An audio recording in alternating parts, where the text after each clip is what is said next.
Hey guys, it's YOU WACK, and before every single competitive season, I make a video talking about what I think are going to be the best heroes. Now, I can't see the future, but I try to bring as many good reasons why I think that specific hero will do good in that season. Whether because it counters the new hero, whether because they got brand new changes, or I just think they have great utility that I think would be useful to help you win a lot of competitive games. But very rarely do I ever follow up on that video and talk about the current meta, talk about the best heroes, but also more importantly, talk about the worst heroes, because what I want to do with today's video is talk about, I guess, the current meta, but more or less look at the best heroes to give you the best advantage of winning, but also look at the worst heroes that a lot of people are using. And after looking at all the data that I saw on Overbuff, after looking at all the win rates and the pick rates and everything like that, I came up with a good list of good heroes, the best heroes that you want to try to use and heroes that you want to try to avoid, because I guarantee you there's going to be some players out there, including myself, that flex onto these heroes, and it might not necessarily be because you suck with that hero. It might be because the hero just sucks. In my case, I just suck, so I can't use that excuse. So how this video is going to play out is that we're going to be looking at Overbuff statistics at win rate for the most picked heroes, or a good amount of picked heroes found in both PC and on console. Well, specifically like PlayStation 4 and Xbox One. And then at the end of the video, we're just going to combine all the statistics for an overall best hero list and an overall worst hero list. And some of this might be a little bit math oriented. I'll explain it when we get to it. It won't be that hard for you to follow. I think you'll get a good grip of it. So what we're going to be really focusing on are looking at heroes that have a really big win rate, but also have a generous pick rate percentage. Because if you understand how sample size works, if someone like Torbjorn has a pick rate of 0.49 and they have a high win percentage, that's probably because there's a godlike Torbjorn on PC that's ensuring that Torbjorn is winning a lot more games. Low pick rate means high skew percentage. So when looking at the heroes that have the highest win rate with a generous pick percentage on PC, it's going to be Brigitte, Doomfist, and Zenyatta. Surprisingly, and both on Xbox and PlayStation 4, it's going to be Brigitte, Orisa, and Lucio. So I think we all can agree that Brigitte is the best hero to use in Season 12. Even if I don't have statistics to back that statement up, I think people would agree with it because it fits the memes that's been going on with Season 12. The bash meta, the stun meta, the OP of Brigitte meta, whatever you want to say, Brigitte has been given a rep that she's one of the most OP heroes of all time because there's not a lot of quote-unquote answers to, well, deal with her. Even though you just gotta shoot your shield. But the reason why that 56 win percentage is so important, such a big deal, is that say you play 100 games, you're gonna win 6 more games than compared to a hero that has a 50% win percentage. So assuming you get better or worse in that time frame, you're gonna gain 150 SR, all because you were playing Brigitte, no matter what rank, no matter what platform. Again, this is just all going off the statistics that's been going on with Season 12, but I'm trying to explain to you so that next time you're trying to flex onto a secondary healer, or just a healer in general, you remember, okay, well, currently right now, Brigitte is having a massive win percentage. Is it because there's a lot of amazing Brigitte players?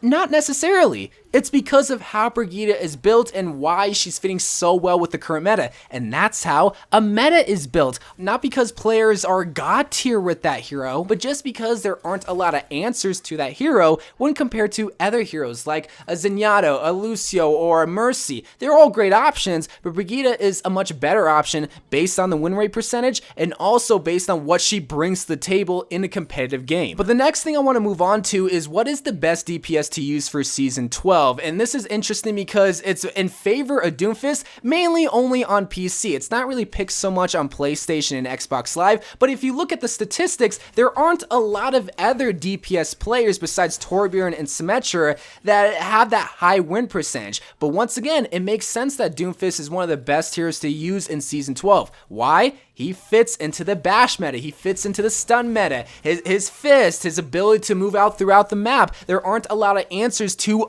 even a decent Doomfist. Yeah, obvious ones could be like a flashbang or whatnot. Just going off the statistics, it makes sense and why you need to consider Doomfist in your next DPS pick. But I want to preference that statement by saying one thing, and that is only use Doomfist if you really know how to use him, because the thing about Doomfist is that he is so easy to kill if you do not know the ins and outs, do not know the abilities, do not know the times to really go in and dive. How many times have you had a Doomfist just kind of seismic slam into your back line and was a sitting duck, all because he didn't have any abilities at his disposal? So that's why I say, based on statistics, yeah, he is one of the best DPS to use, maybe more or less on PC than console, but either way, knowing that fact, that should just give you an idea that, okay, it's not because there's god tier Doomfist players on PC, it's probably because he fits into the meta that is currently in Season 12. But now let's look at what is the best tank to use in Season 12, because currently right now the most picked hero of all time, not even just the most picked tank, the most picked hero is Reinhardt. You might think, oh, Reinhardt, he fits in the meta, everyone loves him, he has the highest pick percentage, obviously that's my go-to tank.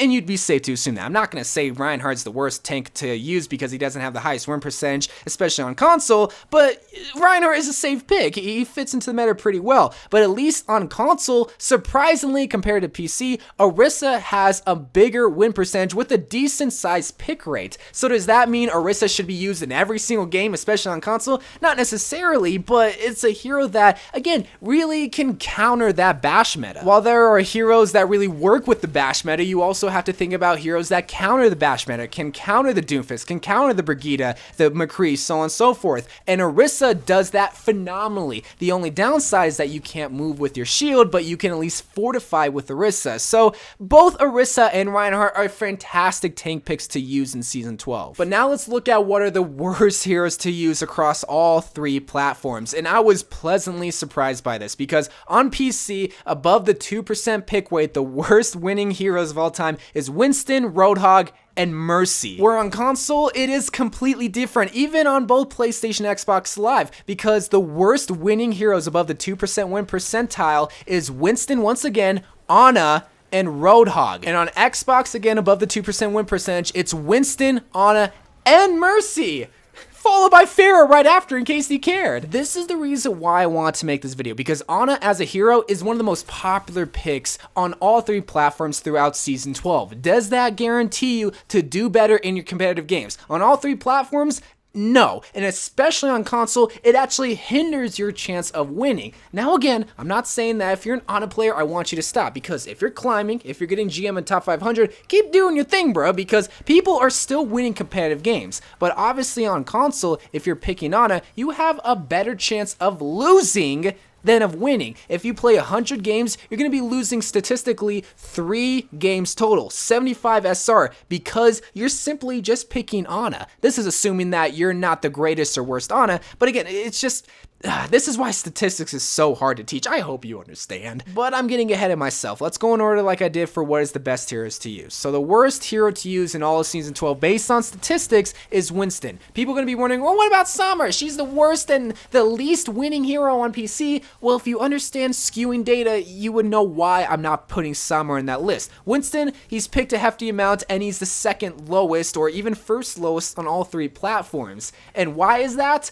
I couldn't really tell. I'm going to use the excuse as the bash meta, like I do for every single hero, and it kind of makes sense. I mean, Winston's not the worst hero to use against the bash meta, but if you dove a Brigitte, where that normally would have been like a Zenyatta or something, you're going to get bashed, you're going to get shot, and you're going to die, and you're going to feed the enemy team ult charge. But now we need to look at what is the worst healer in Season 12, and I just ranted about Ana. You might think that I'm going to be naming her, but we're going to be talking about her specifically, but I don't think she's the worst healer in all of Season 12. But what I do think is the worst consistent healer on all three platforms is going to be Mercy. And there's 2 big reasons for that. First of all, it's because of her nerf that she just recently got. She heals a whole lot slower, but she also doesn't work with the GOAT composition, which besides the bash meta, GOAT is taking over Overwatch, and that's heavily focused around tanks. And when tanks have this big health pool that you can't rapidly heal quick enough, when compared to like someone like Moira and Ana, yeah, you're not going to be winning a lot of games because everyone's going to be dying. But when looking at what is the worst DPS to use in Season 12, I was pleasantly surprised by this because across all three platforms and even across all of the rankings, which I haven't been talking about in hopes of making this video seem a little bit more simpler, the worst DPS to use in Season 12 was McCree. I would have thought that McCree would have been a good hero because he can stop a lot of the heroes that are really good in Season 12. Reinhardt, Brigitte, and Doomfist and whatnot. But surprisingly, proof is in the pudding, he has a negative win percentage, and a pretty big one at that, across all the rankings. But now that we got the best and worst heroes out of the way, let's address the elephant in the room, which is going to be Ana. Because on PC, she has an even win ratio, 49.99% as I'm recording this video. Console, 47.72, and that is a big difference. And I think we all know why it has such a lower win percentage on console, and I hate blaming this because it starts a console war in the comments. It makes me seem biased. I'm not trying to seem like that, but I'm also not trying to be arrogant at the same time. I try to never say, oh, Overwatch is the same experience on all platforms, because it's not. And it's perfectly represented here with Ana, with that 47 win percentage compared to that almost 50% win percentage. Because if I play 100 games on console and only play Ana, assuming I don't get better and worse than that time frame, I'm going to be losing 3 games, 75 SR per 100 games. I'm going to be going down in rank. Why? Because I'm playing Ana. Could it be because of the platform? Maybe, but it also could be because of the current meta. But the current meta, besides the Bash meta, is the Go composition. And that's where Ana thrives, which makes me come to believe that Ana is biased towards the platform that she's being played on. For Ana to have that high of a pick rate, but also have that big of a win percentage difference between the two platforms is insane, because it's not seen on any hero across all ranks on all platforms. So Ana console players, I'm not saying for you guys to stop. Just practice. Just practice. Practice aiming, practice sleep darts, practice your anti-grenade, all right? Do not waste it. Please do not waste it on your teammates unless you really have to. No other hero can make sure that the enemy team cannot heal. But anyway, guys, that is my list of the best and worst heroes to use in Season 12. And that was the whole point of this video. It wasn't supposed to just spit out statistics. It was supposed to tell you guys why these are good and bad heroes based on the meta, but also to back it up with statistics. Because I can make a video predicting the future and I don't need statistics. But when I have hard facts, hard data, I mean, sorry, whether you like it or hate it, you know, Ana isn't that great on console, and I can back that up because of the win percentage and everything else that I found on Overbuff. So anyway, guys, I love you guys. Thank you guys for watching. More Overwatch videos to come, and bye.